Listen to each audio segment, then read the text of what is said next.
नमस्कार, मैं हूं खुशबू ठाकरे और आप देख रहे हैं राष्ट्रीय जगत विजन न्यूज। छत्तीसगढ़ के खैरागढ़, छुईखदान और गंडई जिले में 17 लाख की एक इनामी महिला नक्सली ने आत्मसमर्पण किया है। इस महिला नक्सली का नाम कमला सोडी उर्फ तरुणा है, जो कि पिछले 14 साल से नक्सली संगठन से जुड़ी हुई थी। वह हार्ड कोर नक्सली थी जिसने आज पुलिस के सामने आत्मसमर्पण किया है। जानकारी के मुताबिक कमला 3 राज्यों में सक्रिय थी। वह माड़ division, Bastar, MMC, Madhya Pradesh, Maharashtra, Chhattisgarh zone की सक्रिय सदस्य थी।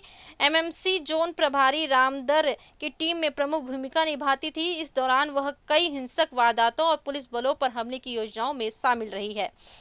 कमला सोडी मूल रूप से सुकमा जिले के अरलपल्ली गांव की रहने वाली थी। साल 2011 से प्रतिबंधित संगठन भारतीय कम्युनिस्ट पार्टी माओवादी से जुड़ी थी। महाराष्ट्र, गोंदिया जिला और मध्य प्रदेश के सीमावर्ती पहाड़ी क्षेत्रों में सक्रिय थी। तीनों राज्यों की पुलिस ने उसकी गिरफ्तारी पर कुल 17 लाख रुपए का इनाम घोषित किया था। पुलिस अधिकारियों के अनुसार शासन की विकासोन्मुखी नीतियों और ग्रामीण क्षेत्रों में चल रहे निर्माण कार्यों, सड़क और संचार सुविधाओं के विस्तार और सिविक एक्शन कार्यक्रमों के कारण नक्सल प्रभावित इलाकों में विश्वास का माहौल बन रहा है।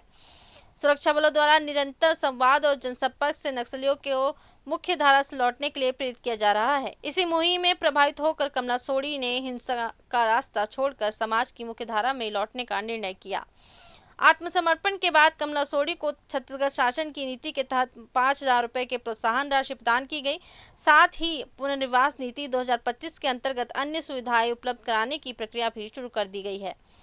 राजनांदगांव आईजी अभिषेक सांडले ने कहा कि यह आत्मसमर्पण शासन की नीतियों और सुरक्षा बलों की निरंतर कोशिशों का नतीजा है। उन्होंने उम्मीद जताई कि कमला सोडी का यह कदम अन्य सक्रिय नक्सलियों के लिए प्रेरणा स्रोत बनेगा। नक्सल उन्मूलन अभियान में खैरागढ़ पुलिस को एक अच्छी सफलता मिली है।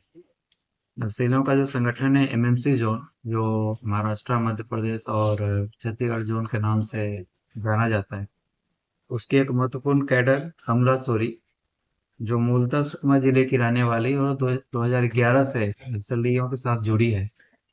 उसने बकरकट्टा पुलिस थाने में स्वयं आकर वर्दी में सरेंडर किया है।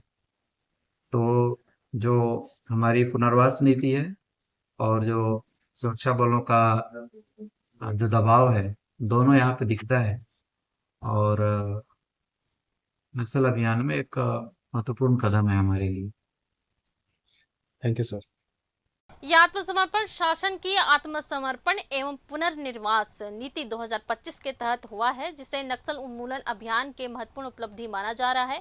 फिलहाल इस खबर में बस इतना ही। देश और प्रदेश की खबरों से अपडेट रहने के लिए हमारे चैनल को सब्सक्राइब करें और नए खबरों की नोटिफिकेशन के लिए बेल आइकॉन जरूर दबाएं। नमस्कार।